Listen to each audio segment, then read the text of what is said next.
Hi, in this video I'm going to show you how to work the pairings and see results of your tournament. This video will be targeted towards a Kansas-centric audience and is specifically talking about the way that debate is going to work in a virtual setting, so some of it may not apply outside of the fall of 2020. So first, to access your tournament, remember that you'll click on your email address to get to your profile screen, and then any tournament that you are helping host will be down the right side. I'm going to go into this test tournament that I'm using for these tutorials. In this tournament, I don't have any personal data in here. These are all just fake schools with fake names that Tabroom will let you work with if you build a test tournament of your own. So when I look at my entries, I have some events in a DCI division. I have some entries in a JV division. I haven't put anyone in the open division yet. So we're going to work today with the JV division.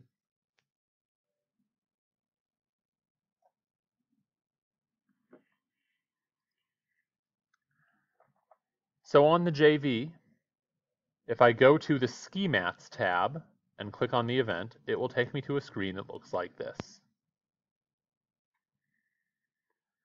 Right now, round 1 is empty because there's no one paired in it. I can go over and check the settings to look at a few different things. First of all, you can double check that the round type is correct.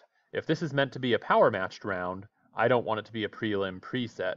I want to change it, and you can do that right here. We were all probably going to use a single tiebreaker set for our entire tournament. We don't need to worry about that. If you need to change the start time of your round, let's say your tournament is running a little bit ahead of time or a little bit behind and you want to change that, you can do that here. Also at the appropriate time, you can push buttons down here that will publish parts or all of the results of the round to the coaches who are attending your tournament on their tournament dashboard. I don't necessarily recommend you do this during the debate, as sometimes that can lead to results leaking out if a judge is just hitting save on their online ballot.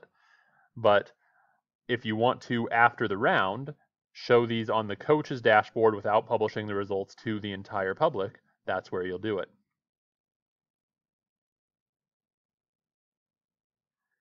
Under the settings is also where, if you had judge pools or room pools set up, you could associate them with this specific event and this specific round. So if I come back to the schematic, the easiest way to pair the round is to hit the big green button here that says auto pair. And what that will do is it will set up your pairing according to the rules it's got set.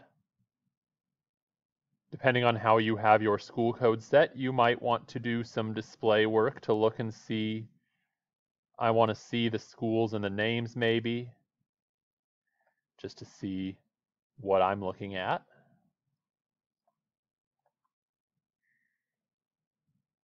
And then you see these big red buttons that say no room and no judge. Well, if we're hosting virtually, the room is going to be potentially an interesting thing. If you're using MSDA Campus, this part's not going to be a problem for you. The easiest way to assign judges is to click this Auto Assign Judges button. And it says some rounds do not have rooms because of the way I've got this tournament set up, so I'm going to pause and figure it out. Because when you auto-assign judges, it will also auto-assign rooms if you're using something that requires room numbers, like you might see in classrooms.cloud, or if you're using a Zoom Room Manager approach to your virtual tournament. Now, on this pairing, I see an indication that I'm about to be in trouble, because my judges, these test judges, are not linked to Tabroom accounts. And that's what this L means. That is Tabroom's hilarious little warning that they call a Luddite alert. In a normal debate situation, we would be fine with that, because we could just print that judge a ballot and they could turn in a paper ballot to the Tabroom. But I've just described a bunch of things that don't exist in virtual debate, so you would want to be not seeing that on any of your judges. we're going to be okay with it for this little test. I'm just showing you that is an indication that something is not great. Down here on the pairing, once you are happy with it, there are a couple things you'll want to do under Share and Enjoy. You can publish the schematic in two different ways. You can either publish the entire pairing, or if for some reason you would like to publish it but without the judges' names showing up, you can do that as well.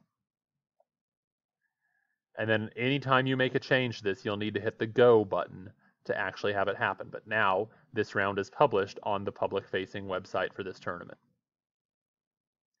You will also want to do an email and text blast to all of the participants in the tournament so that they know that their round has been scheduled and that judges know they have a ballot. People are used to seeing these blasts, so it's going to be important that you do click this button and go in there. Now, we can send a message to our recipients.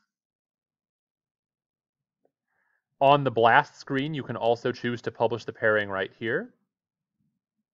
You can also send a message to the entire time slot. You can see that during JV round 1, I also have DCI round 3 and Open round 3 scheduled. So if I check that, it will blast all of those rounds all at once.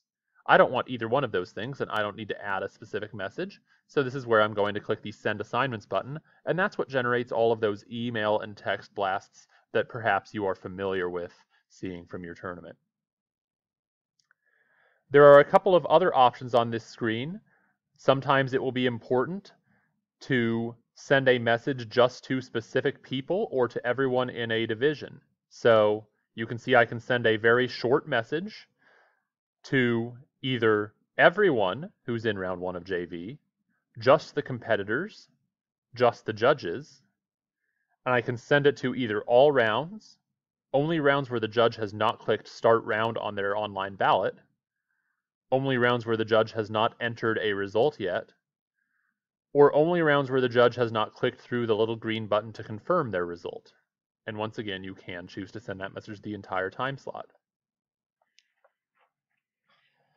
You can also schedule a blast for a future time instead, where you would publish and blast at the same time. This can be a really good idea, particularly if you're a 2 or more day tournament where you are scheduling a round overnight, but you don't want it to be public until the next morning.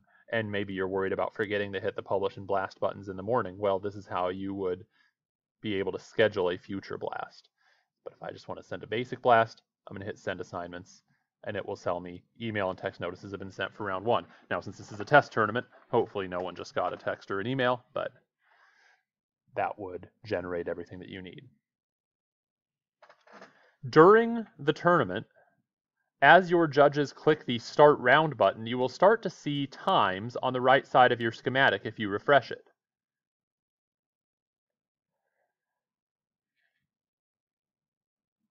After the judge has voted, that time will change to either an A for affirmative or an N for negative. I'm going to go through here and have Tabroom generate me some fake results for this round so we can move forward and show you what happens next. So now we have these fake results generated, and as you can see, we now have little A's and N's indicating the way each of our judges has voted. On the round 1 schematic, I can go in and I can see those results in more detail if I'd like by clicking the Results tab, and then I can see how each judge voted for the affirmative or negative, if your tournament's using points, what points they gave, and what ranks they gave. You can also click the View RFDs button to read any ballots from any judges in your tournament.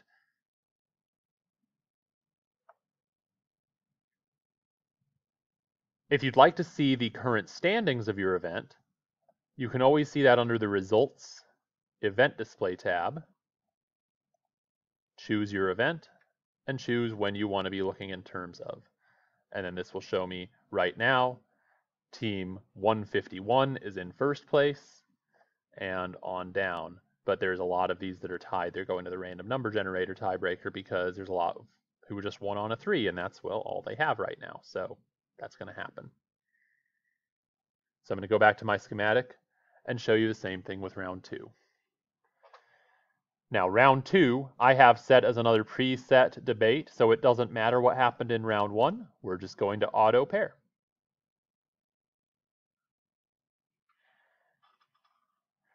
Now, you'll see in the pairing that if there is an existing record, it will show me that record, even though this is a preset debate. So you can see there's 1 and O's debating 0 and 1s, there's 0 and 1s debating 1 and O's. That part doesn't matter that much for this debate. But when you are power matching, that can be helpful in helping you to see what's happening. Now, let's say in this case, I don't necessarily like what I see. I want to move team 100 and 124. I don't want to have that debate for some reason. There's a couple of things we can do here.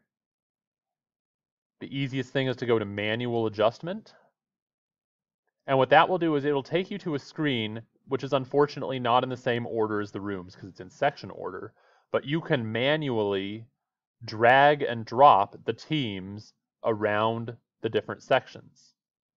And these buttons will allow you to show some different things that can help you in determining how you might want to handle that. For instance, team 145 is from school 3. In round 1, they hit team 113, and in round 1, they were negative. So this is kind of the information you would see on a paper tab card. But if I take this, I can drag it to any other section, make that round happen instead, and it will tell me over here if I've just created a problem. So let me try to create a problem so you can see how that would look. Here I've got a school 1 that's due affirmative and a school 1 that's due negative. So if I drag that in, you'll notice as I'm dragging, it turns the school 1 cards red. So it's going to tell me right away something's not going to be right there. And oh no, it still says okay. Well, that's because it doesn't update right away. So there's a couple things we can do. First of all, when I go to the pairing, it says drat, we found a mistake. 111 and 108 shouldn't debate each other. And now if I go back to the manual adjustment, it is going to highlight that. So this status column, unfortunately, does not update live as you're dragging around. But if you come back to it, that's one way you can check and see that you have a problem. And we could fix that by changing this. And then if I refresh, then everything's okay again. And I can go back to my round 2 schematic. You can also manually pair the entire debate. So this can be useful if you are having your tournament on cards and you're just using tab room as the shadow behind it. But otherwise, I wouldn't recommend manually pairing. Similarly, you can either auto-assign or hand-place judges. So I usually like to auto-assign first, but let's say now we find out that Judge Test 11 can't actually be here for this debate. So there's a couple of things I can do here. One is I can just click on Judge Test 11 and say, I need to swap that judge. Well, clicking on them is a very easy way to do that. And I can see, it'll tell me, here are some judges who are not judging currently that I could put into that debate. Here are some judges that are debating somewhere else that I could swap. So I'm going to swap this judge now with some other judge here and replace it. And now Judge Test 23 is judging that debate. This used column just tells you how many previous ballots each judge has had. So you can see like Judge Test 24 was on standby during round 1, but Test 23 has already judged one of their debates. So they're judging a second debate here in round 2. And again, I'll go ahead and publish and blast this round.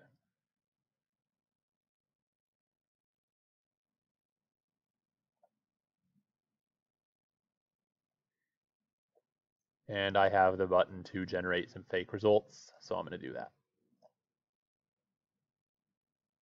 Notice, you won't have this button on a real tournament. This is only available on a test tournament to have it just create fake results. So don't be afraid that you're about to just force a bunch of random things into your tournament. So now in round 3, I have this round set differently to do a high power match.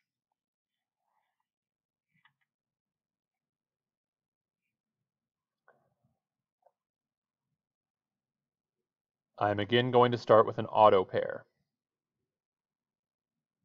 Now here's what it's showing me on this auto pair screen. First of all, you'll notice it's grouped my 2 and 0 bracket, my 1 and 1 bracket, and my 0 and 2 bracket together.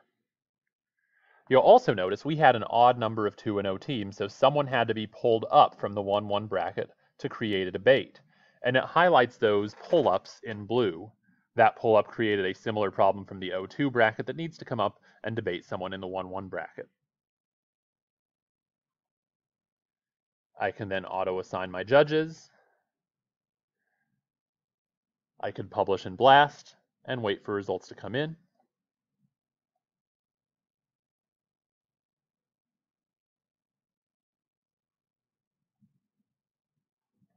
And then once your results come in,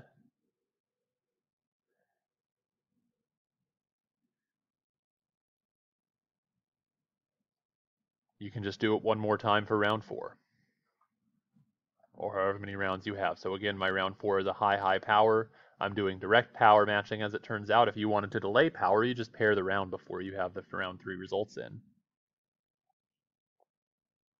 But if I do an auto pair here, you'll see it's doing a lot of pulling up, and that is because in even numbered rounds, Tab Room will force side alteration.